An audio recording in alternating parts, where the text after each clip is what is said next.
Quand tu fais une recherche de panne sur une voiture, en général, c'est un peu comme quand tu perds tes clés.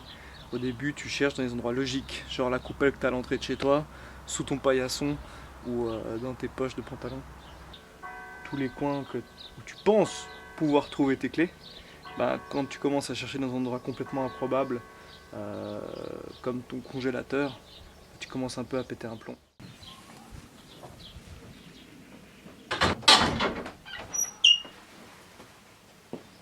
Aujourd'hui, on va parler de l'Audi S3, 1,8 litre T, code moteur BAM de 2003. Je fais quand même une vidéo de la restauration, c'est la partie 1, mais je vais vous dire plus ou moins déjà tout ce qui a été fait sur la voiture. Il y avait les plaquettes de frein, les disques, il y avait un étrier qui était mort, qui était grippé, donc ça on a dû le changer. J'ai fait tous les fluides, donc vidange, Haldex, boîte de pont, liquide de frein, liquide de refroidissement, donc là-dessus tout est neuf.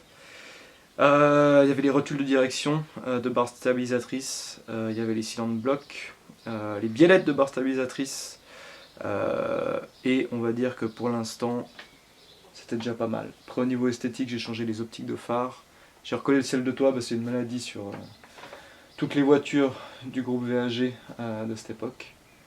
Et à part quelques petits détails esthétiques, on essaie de régler nos problèmes de pression de turbo. Le code erreur il va s'afficher ici. Quand tu achètes une voiture qui a 20 ans et vraiment pas chère, effectivement il y avait des problèmes. La descente de turbo, dès que je l'ai acheté on m'avait dit que c'était un problème. Apparemment elle est fissurée. Comme j'avais pas encore d'appel au contrôle technique, je me suis dit que j'allais la laisser dans l'état. Mais il y avait d'autres choses qui n'allaient pas. Donc je suis allé prendre ces schémas en coupe. On a changé une quantité de choses sur ce véhicule. Tous ces raccords sédurites en général, si tu as un 1,8 litre qui date, ils sont toutes craquelés et tout, ça pisse de partout. Donc bref, on a tout remplacé. Le problème c'est qu'il n'y a toujours pas assez de pression dans le turbo. Donc on a changé cette durite là, la durite du reniflard et tout le circuit là. Après avoir enlevé le collecteur d'admission et changé toutes les durites craquelées qu'il y avait là-dessous, on a aussi changé vannes PVC et tout ça. Ça continuait à merder et tout, c'était la galère. Du coup, on a changé ça, le raccord N75 je crois. Aujourd'hui dans cette vidéo, on va changer le capteur, le N249. Ça c'est l'électronique qui gère la synchronisation entre le vilebrequin, les arbres à cam et tout le merdier. Ça peut avoir un retard à l'allumage, c'est pour ça qu'on peut avoir une perte de puissance. Voilà. Changer la dome valve, parce qu'apparemment c'est ça s'use assez prématurément, il faut le changer en théorie tous les 60 000 km et j'ai du doute que ça a été fait sur celle-ci. Et j'ai changé aussi, on va changer aussi le débitmètre d'air parce qu'apparemment c'est une panne fréquente sur ce genre de véhicule. Du coup on va commencer par changer ce raccord N249. Faut dépouiller toutes les durites et puis après il n'y a plus qu'à.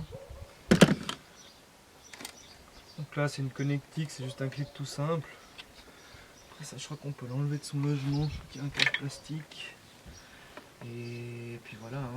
Alors là, une fois que tu as fait coulisser les 4 là à la pince, donc celle-ci, celle-ci et celle-ci. Bah après j'ai pas de technique particulière, en général je prends un tournevis. Genre un plus petit tournevis normalement, mais là on va faire celui-là. Et puis t'enlèves les durites. Donc ça c'est la pièce neuve. Toujours regarder si c'est la même référence, mais là j'ai déjà vérifié. Une fois qu'elle est décollée, on peut la glisser comme ça. La tirer.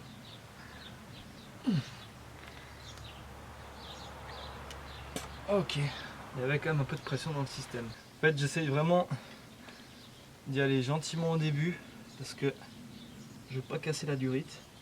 Mais voilà, on la décolle tout le long, tout le tour. Là tu vois elle commence à tourner, ça va gentiment la libérer. Et une fois qu'on arrive bien à la décoller comme ça, on va essayer de la tirer à la main.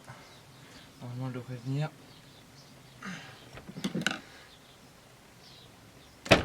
Voilà. Bon, pour le remontage c'est pas compliqué. Vous faites tout en sens inverse. Donc celle-ci elle est là. Important vraiment de les mettre vraiment bien au bout. pas qu'après il y ait des fuites dans le système. Voilà, celle-ci elle est bonne. Celle-ci elle est bonne aussi. Celle-ci elle est facile à mettre, je sens. Voilà. Nickel. Après, pas oublier de remettre les petits collets de serrage. Hein. Le petit clips. Voilà. Après, faut pas oublier de remettre. Comment celui-là, comme ça.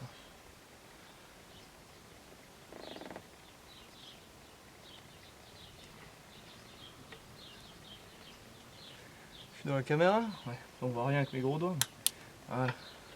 Bon, après les serroutiers, je te cache pas que j'ai l'impression que ça marche mieux. Après, je sais pas si c'est psychologique et que je me fais des idées. En tout cas, clairement, elle a pas encore tous ses chevaux.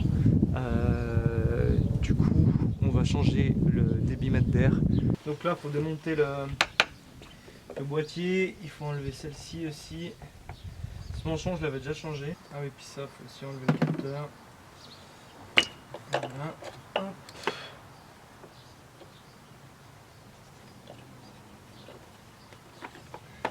Quand ils sont bien neufs, ils collent bien. Hein. Là, derrière, il y a juste deux vis pour le filtre à air. Putain, il fait chaud là-dessous. Hein. C'est un étui de thé, ils ont une faiblesse, c'est qu'ils surchauffent, mais de fou. J'ai aussi entendu dire que la faiblesse sur ces blocs-là, c'était les soupapes d'échappement. Donc avis à tous ceux qui font des reprogrammations ou quoi. Il faut savoir que c'est une faiblesse, donc ne mettez pas des options pop and bang, machin, etc. Vous allez tout flinguer. Ou alors partez vraiment sur une vraie prépa saine avec faites renforcer le bloc, miel, piston je crois qu'il n'y a pas besoin, mais au moins les soupapes d'échappement, je crois que ça c'est un essentiel. Donc quand même enlever le boîtier, je pense que c'est plus simple.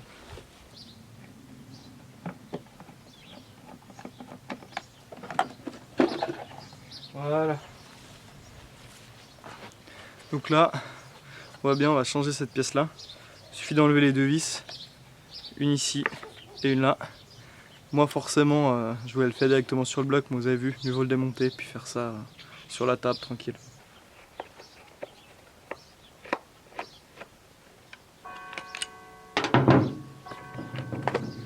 Donc voilà, c'est cette pièce là qu'on va remplacer. Ça m'a l'air d'être la même. Petit jeu mais rien de bien méchant.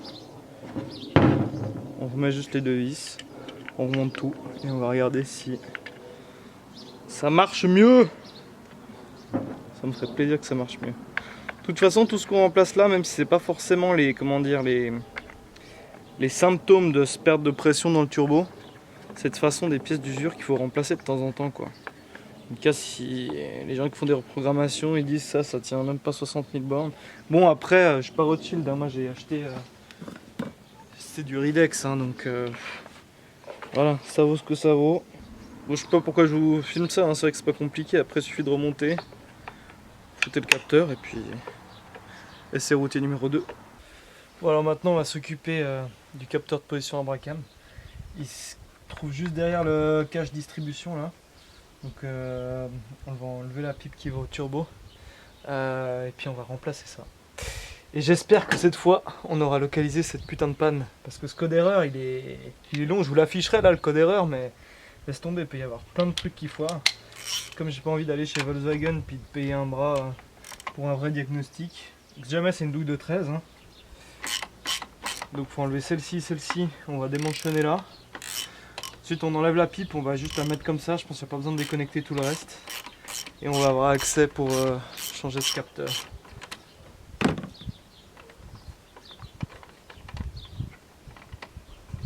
Là faites attention de ne pas faire tomber vos douilles dans le moteur. Moi j'ai un petit truc de la caméra. Hop, tac. Un petit bol magnétique, on va le foutre ici. Comme ça je perds pas mes boulons.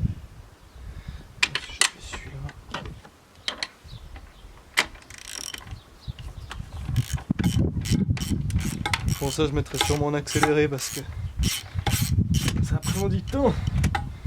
Alors nouveau, on va perdre le boulon. Tout ça il y a une rondelle sur celle-ci. De l'autre côté il n'y avait pas de rondelle, mais à mon avis il y en avait une d'origine, c'est juste qu'elle n'a pas été remise parce que. Donc ça, alors, Ça vient comme ça. Ah oui, il faut que je décapsule ici. Et là, ce qui s'enlève, ouais. Tac. Pas se tromper. Je mets celui-là ici et celui-là là. Ça on sait lequel est lequel.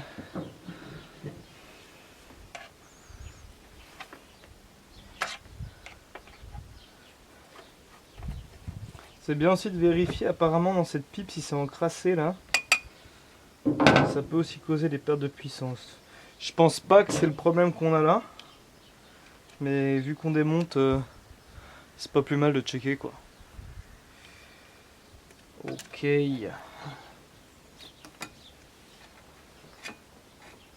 Bon, ça a pas l'air trop gras.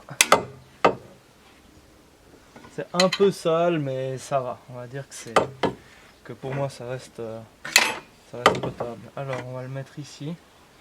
Et là, je sais pas si on arrive bien à voir la caméra, mais là il y a un clips. Le moteur il est chaud. Et je sais pas si on arrive à l'enlever ce cache totalement. Voilà, là-bas il y a un deuxième clips. Ça permet de vérifier aussi l'état de la courroie de distrib. Et je vais regarder si je l'enlève totalement ou si je le change comme ça le capteur. Parce que le moteur il est chaud quoi. Ah, ça va, j'arrive à le glisser. Ok. On va le glisser comme ça. Et là du coup, je sais pas si on voit bien la caméra, c'est un peu dans l'obscurité. Ici. Pour l'enlever, petite douille de 10. Et il y a aussi un capteur avec un clip à enlever. Il est un peu chiant à choper mais ça va aller. Juste pas qu'il tombe dans le moteur. Mais... voilà, c'est juste un clip comme ça.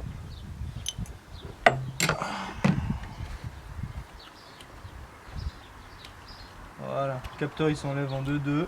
Ouais, ça c'est une pièce qui va être vite changée en fait. Douille de 10 puis je vous reprends. Elle est là cette pièce. Elle est ici. On la voit pas très bien dans l'ombre. Mais vous voyez elle est juste sous le cache distrib quoi. Vraiment fais gaffe pas que ça tombe dans le moteur. Là c'est vraiment la merde. Là.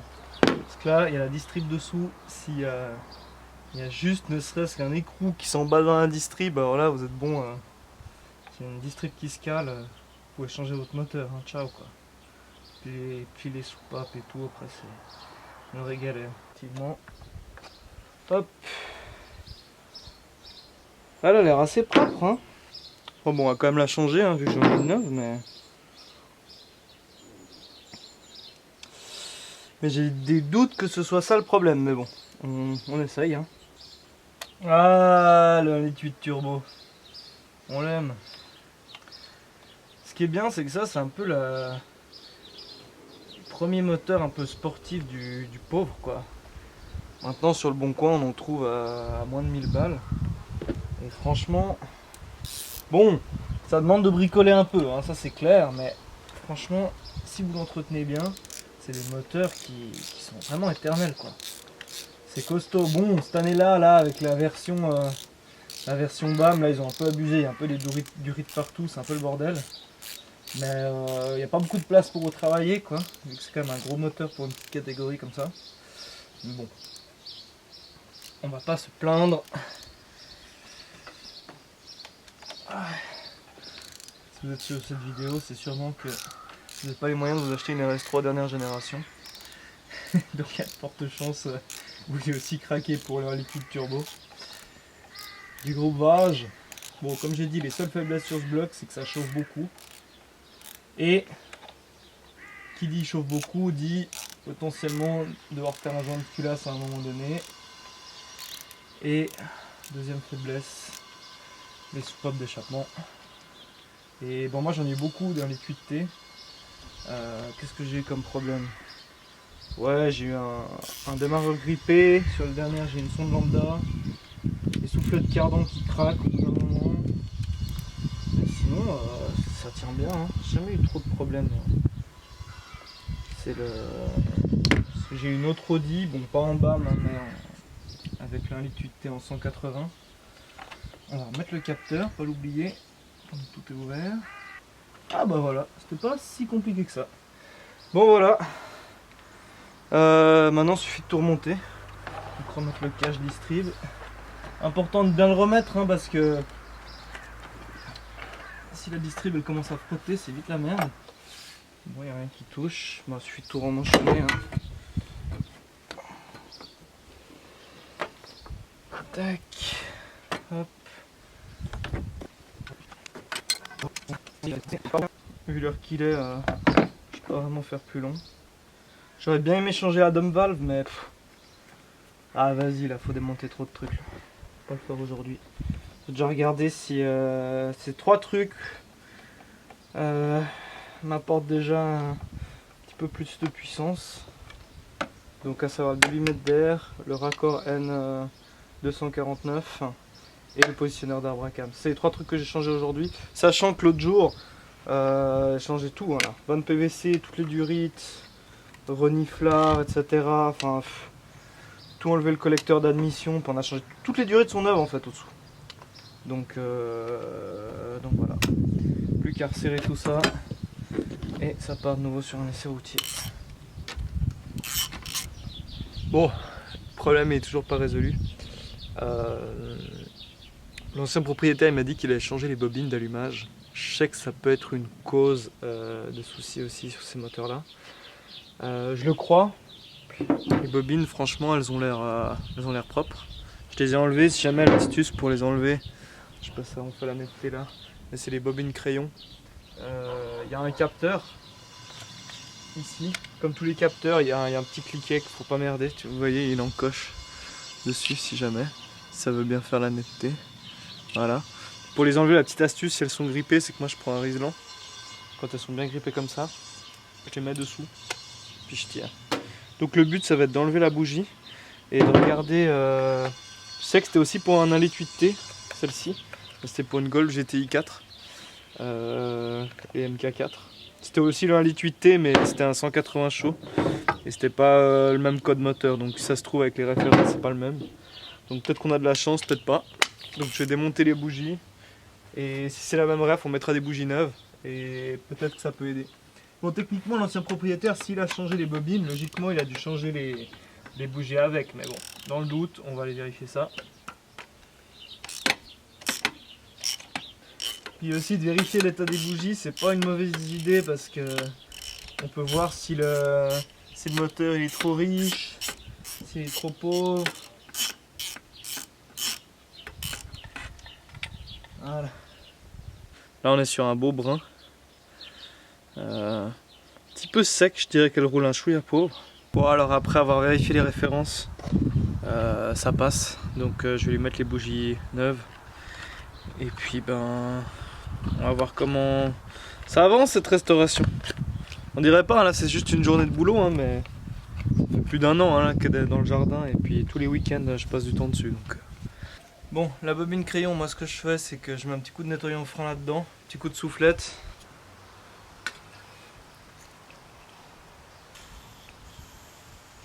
C'est la fin de la bonbonne. C'est pas grave, et là. Voilà. Alors là, j'ai mis la clé Allen et là on voit il y en a une au fond, ici, ici et une aussi là. Et là il y en avait 2, je pense qu'il y avait aussi ici, mais là il n'y en a plus, donc voilà. Ce qui me chagrine un peu, c'est que là je vois déjà que là c'est une marque, c'est une NGK cet injecteur, enfin pas cet injecteur mais cette bobine d'allumage, et ça n'a pas l'air d'être les mêmes que celle-ci. Donc c'est peut-être un problème lié à ça. Donc voilà, j'ai changé les phares. Donc là ils ont l'air neufs, mais ce qu'il faut savoir c'est qu'avant ils ressemblaient plutôt à ça. Donc ils étaient tout opaques et tout, ils étaient fissurés, enfin bref, ils étaient moches. Donc je les ai achetés chez Home Depot. Le problème c'est que c'était pas du halogène. Du coup ce que j'ai dû faire c'est que j'ai dû chauffer au fun et décoller la vitre. Il y avait juste une vis à enlever, c'était celle-là. Et donc voilà, ça s'est fait plutôt assez facilement. Là on voit comment il s'est décollé. Voilà, sinon esthétiquement j'ai pas fait grand chose. Si quelqu'un sait où je peux trouver ces caches là, ils sont spécifiques aux Audi S3 8L et comme c'est une édition limitée, je sais que c'est un pare-choc un peu spécial, donc j'ai fait toutes les casses de ma région, j'ai rien trouvé sur internet non plus, et je suis même allé chez Jeanlin Audi France et ils m'ont dit qu'ils ne produisaient plus cette pièce là. Sinon pour répondre à la maladie des ciels de toit. Donc voilà, j'ai mis un kit de capitonnage. Je trouve que le résultat est plutôt correct. Ça coûtait 15 balles, c'est juste des petits. Voilà, on y vise comme ça dans le toit. Et puis après, on y fait comme ça. Faut juste bien prendre ses mesures pour que ce soit, comment dire, régulier. Encore autre chose, ça, si tu achètes une Audi S3 8L, il y a de fortes chances que c'est pas notre porte-lace d'école. Celui-là, je l'avais fait plutôt propre. J'avais enlevé, j'avais utilisé une colle qui s'appelle Tesa, une colle, je sais plus ce qu'il y a dedans, mais je crois que c'est du silicone ou du téflon ou du je sais plus quoi. Non, néoprène, voilà, avec de la colle néoprène. Celle-ci, je l'ai un peu moins bien réussi parce qu'en fait, en chauffant au décapant thermique pour enlever la colle, bah, je suis resté un peu trop longtemps parce que j'étais en train de dire une connerie à quelqu'un d'autre. Voilà, sinon au niveau esthétique, j'ai rien fait de spécial. Faut juste que je refasse encore le cuir ici. Et puis sinon, la seule chose que j'avais fait, c'est que j'avais enlevé la barre d'attelage. Les recherches de panne, c'est pareil, tu commences par des trucs assez basiques. Pas assez de pression dans le turbo. Tu regardes si tes durées sont fissurées, tu les changes. Tu changes ton demi-mètre d'air, tu changes... Bon, la position d'arbre à cam, c'était déjà... J'avais déjà plus beaucoup d'espoir, mais bon. Dome valve, je sais pas, tous ces connecteurs là, le N249, le N75, je me suis baladé sur les forums, j'essaie de trouver. Donc voilà, si parmi vous il y a des sorciers du 1,8T, écoutez, n'hésitez pas de mettre en commentaire. Moi je suis pas mécano, je suis juste un amateur qui fait de la mécanique du dimanche. Donc si jamais vous avez une solution, ou vous connaissez les problèmes récurrents sur un 1,8 turbo, parce qu'elle crache quand même, hein. Elle a, je dirais, 150-160 chevaux, mais elle est censée en avoir 225. Donc voilà, pour moi c'est électronique. Après bon voilà, il y a une fissure à descendre du turbo, ça j'en suis conscient. Est-ce que ça peut affecter à ce point les performances du véhicule? Je sais pas. Du coup cette vidéo sera sûrement en deux parties. Dans la prochaine vidéo, on la prépare pour le contrôle technique, parce qu'elle passe dans moins d'un mois. Si on a le temps, il faut que je commande notre descente de turbo. Et on va essayer de faire un contrôle de... Comment dire? La mettre en pression pour voir si elle fuit quelque part au niveau des durites. On va aller de l'avant comme ça. Hein. À tout bientôt.